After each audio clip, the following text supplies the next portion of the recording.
Infarct ফি সাবিলিল্লাহ। Infarct ফি সাবিলিল্লাহর বাংলা হচ্ছে আল্লাহর রাস্তায় ব্যয় করা, আল্লাহর পথে ব্যয় করা। তো আমাদের দেশে এই কথাগুলো বলার উদ্দেশ্য হচ্ছে, আমাদের দেশের আমরা মুসলিমরা, আমাদের একটা ধারণা হচ্ছে দান আল্লাহর রাস্তায় ব্যয় করা মানে হচ্ছে ভিক্ষুক, ফকির, মিসকিন, মসজিদ, মাদ্রাসা, এই সমস্ত জায়গায় যে আমরা এই যে সামান্য সামান্য কিছু টাকা পয়সা দান করি, আল্লাহর রাস্তায় ব্যয় বলতে আমরা এটাকেই মনে করি।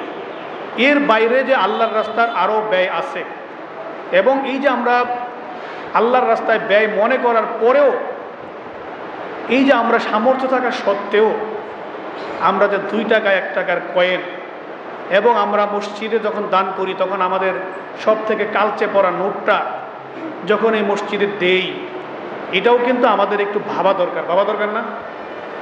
এটা কার জন্য আমরা দান করতেছি, কার জন্য বলেন?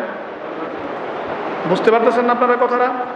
তাহলে আল্লাহর জন্য যদি আমি দান করি, আল্লাহর জন্য যদি আমি কিছু একটা দেই, আল্লাহর জন্য দিলে তো আপনার আল্লাহর শান অনুযায়ী, আল্লাহর মর্যাদা অনুযায়ী, আল্লাহর ক্ষমতা অনুযায়ী করা উচিত না?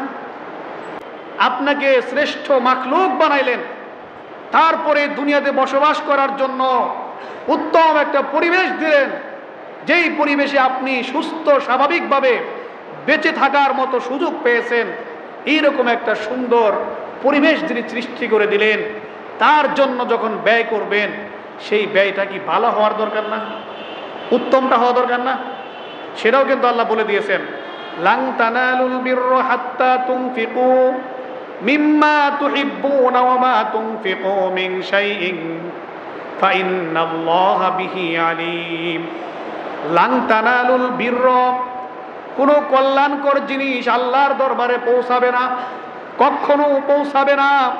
লান তানালুল বিররা হাত্তা তুনফিকু মিম্মা তুহিব্বুন, যতক্ষণ পর্যন্ত ওই কল্যাণকর বস্তুটা তুমি ওই জায়গা থেকে ব্যয় না করবে, ওই জায়গা থেকে খরচ না করবে, যেই জায়গাটা, যেই জিনিসটা, যেই বস্তুটা মা তুহিব্বুন, যেই বস্তুটাকে তুমি পছন্দ করো, যেই বস্তুটাকে তুমি ভালোবাসো, যেই বস্তুটাকে তুমি নিজের কাছে আঁকড়ে ধরে রাখতে চাও, ওই বস্তু থেকে যদি তুমি দান না করো, ওই বস্তু থেকে যদি তুমি আল্লাহর রাস্তায় ব্যয় না করো, তোমার এই ব্যয় আল্লাহর দরবারে কখনো কবুল হবে না।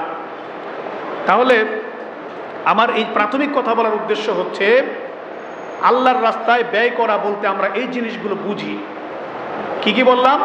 ভিক্ষুকদেরকে দান করা, মসজিদ, মাদ্রাসা, ওয়াজ মাহফিল, এইরকম দিনই যে কাজগুলো আছে, এই কাজগুলো টিকিয়ে রাখার জন্য, দুনিয়াতে এই কাজগুলো যাতে স্বাভাবিকভাবে পরিচালিত হয়, এর জন্য যে টাকাগুলো আমরা যাকাতের বাহিরে অতিরিক্ত দান করি, এটাও আল্লাহর রাস্তায় ইনফাক ফি সাবিলিল্লাহ হিসাবে আমরা মনে করি।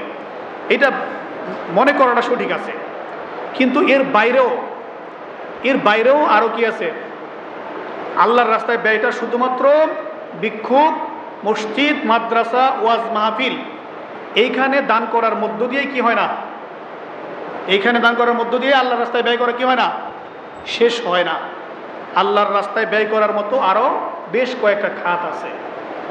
তো এইগুলো যেহেতু আমরা মনে করি, আমার এতটুকুনো আলোচনার মধ্যে আপনাদের প্রতি আমার পক্ষ থেকে যে নসিহা, সেইটা হচ্ছে যে এই যে আমরা যে দানগুলো করি, মসজিদ, মাদ্রাসা, ওয়াজ মাহফিল, ভিক্ষুক, যাদেরকে আমরা দান করি, এগুলো যদি আল্লাহর কাছে কবুল হওয়ার নিয়তে করি, তাহলে আমরা সামর্থ্যের সর্বোচ্চটা ব্যবহার করব। দেওয়ার ক্ষেত্রে উত্তম বস্তুটা দিব। যদি চাল দেই তাহলে ভালো চাল দিব, কিরি পরা চাল আমরা ভিক্ষুকদেরকে দিব না। কথা বুঝতেছেন? কিরি পরা ধান আমরা ভিক্ষুকদেরকে দিব না, মাদ্রাসায় দিব না। মসজিদে এসে সব থেকে সেরা নোটটা দান বাক্সে ঢুকিয়ে দান করার ভান ধরবো না। কথাটা বুঝতেছেন? যদি আমরা ওই রকম একেবারে নর্মাল বস্তুটা, সব থেকে দুর্বল, সব থেকে মানে মূল্যহীন, যেটা মানুষ পছন্দ করে না, যেটা খাওয়ার উপযোগী না, ওই রকম বস্তু যদি আমরা আল্লাহর রাস্তায় দান করি, সেটা আল্লাহ কবুল করবেন না। কার কথা? আল্লাহর কথা না? এই যে লাং তানালুল বিররা বললাম না, এটা তো আল্লাহর কথা, তাই না? আল্লাহ সূরা আলে ইমরানের মধ্যে এটা বলছেন, যেটা আল্লাহর রাস্তায় দান করলে সেটা উত্তম না হলে, যেটাকে মানুষ ভালোবাসে, মানুষের পছন্দনীয় জিনিস না হলে সেটা আল্লাহ কবুল করবে না। তাহলে আমরা যতটুকু দান করব, এই মসজিদ, মাদ্রাসা, ওয়াজ মাহফিল, ভিক্ষুক, যাদেরকে দান করব, অন্তত পক্ষে ছেঁড়া টাকা দিব না।